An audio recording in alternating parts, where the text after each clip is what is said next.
Alright, so this is a 6th grade standard. It honestly is just adding and subtracting decimal numbers in word problems, which we have done, but these are more multi-step. Like some of ours would say, you know, someone's buying something, how much change do they have left over, which is what part A would be, but then next year they're going to start asking you to do more than just adding and subtracting within this standard. I do not need you to write down the actual parts in your notebook, but if you do the work when I do the work, it might make a little bit more sense for you when you actually go to do the exit ticket. So you might want to give yourself a heading here. So 6th grade. NSO would be number sense and operations. It is the second part and the third strand. And then your little heading, if you can put plus, slash, minus. I put DEC for decimal multi-step word problems. All right, so that's your heading. You don't have to write down the actual words, but part A says Nina has $58.27. She plans to buy a Slurpee for $1.29 and a bag of chips for $2.19. How much money does she have left for gas? So it would be us either taking what she has and subtracting the money for the Slurpee and then subtracting the money for her chips, or you can take the money for her Slurpee and then you can take the money for her chips and add that together and see what she's going to spend. So you're just stacking decimals at this point. I'm going to say that 9 and 9 will get me 18. That's 2, that's 3, that's 4. Your decimal just comes down. 2 and 1 is 3.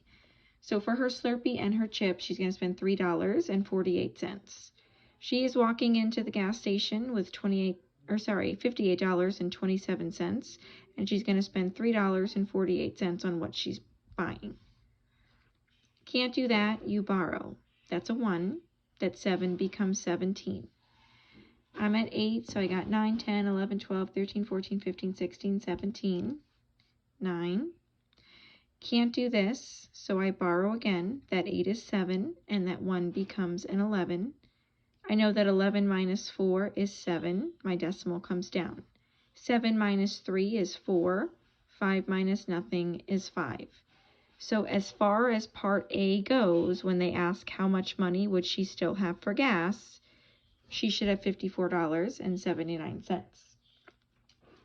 What stinks about this is you need the correct number here to do part B and then part C. So next year is going to be a little bit tougher when we have just one problem, and if you get that wrong, it stinks, but it's just one thing. Here, if you miss any part of it, the whole thing would be counted wrong. So it might be worth our time just to go back and double check. Because if we get one part of it wrong, then the entire thing's wrong, and this has 3 parts here.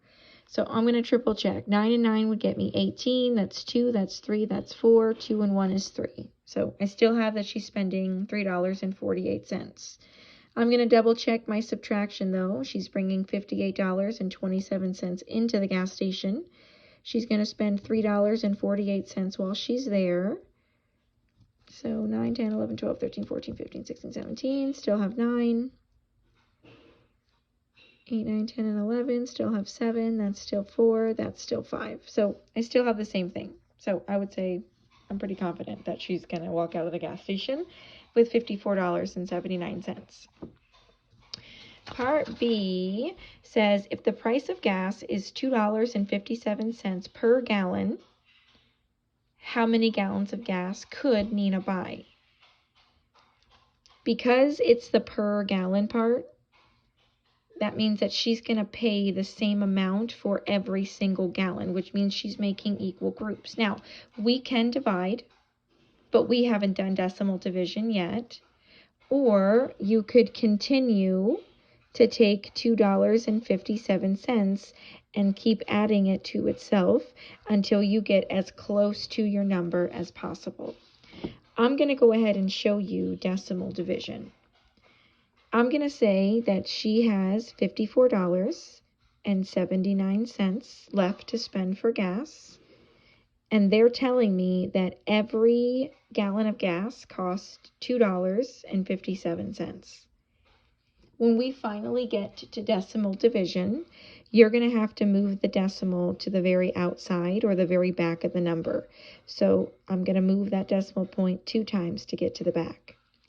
If you move 2 times outside, you need to move 2 times inside as well.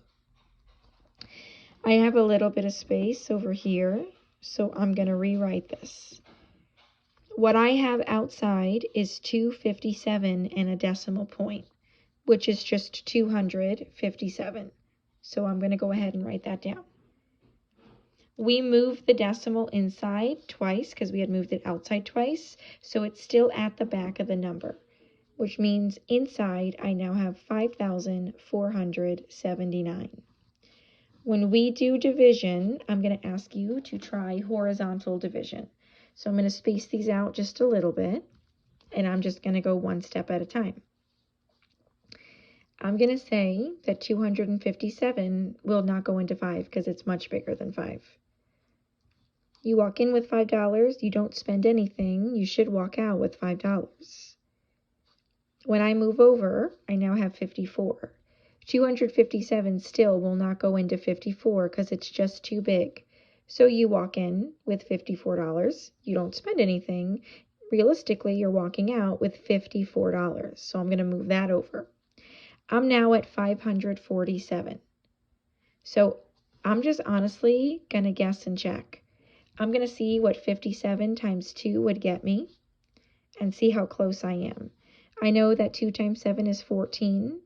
2 times 5 is 10, plus the extra gets me 11. 2 times 2 would get me 4, plus the extra gets me 5.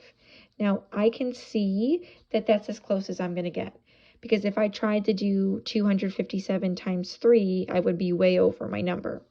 So I'm going to say that 257 will go into 547 twice. And when I multiplied that, I got 415. I want to double check that really quickly. That's 14, that's 10, that's 11, that's 4 and 5. So yeah, okay. So I'm going to say you're walking in with $547. You are spending $514. But 7 minus 4 is 3. 4 minus 1 is 3. 5 minus 5 is nothing. So I'm going to move this 33 over. I now have 257 going into 339. But I know when I did 257 times 2, I was already at 514. That's smaller than 514. So I'm going to say that I can only go into it once. Realistically, you would be saying that you're walking in with $339 and you have to take $257 away. So that is 2. Can't do that. You honestly would borrow. That would be 8. That would be nothing. So up top, I have an answer that says 0021, which is just 21. I have a remainder. For right now, we're just going to put that we have a remainder of 82. But really all it's asking is how many gallons of gas could she buy?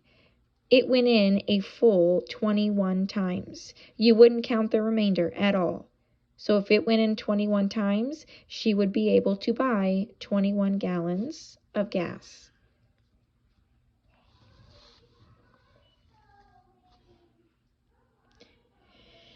The bottom thing says if her gas tank can hold 27 gallons of gas, how many gallons of gas, it should say would she need in order to fill her gas, or gosh, I can't read, in order for her gas tank to be full. Well, if she's going to be able to buy 21 gallons of gas and her gas tank can hold 27 gallons, she would need 6 more gallons of gas to be at a full 27 gallons. Now, here's what I would like to do. I think I'm only going to use three different multi-step word problems, and I'll break them into like part A, part B, part C, or just part A, part B. I haven't fully looked at what they all are. Just slow down and try it. If something is requiring division, and this was too much, see if you can try to add them together. I mean, it would stink to have to add it together 21 times, but you could realistically do that and get what you need. All right. Multi-step decimal word problems.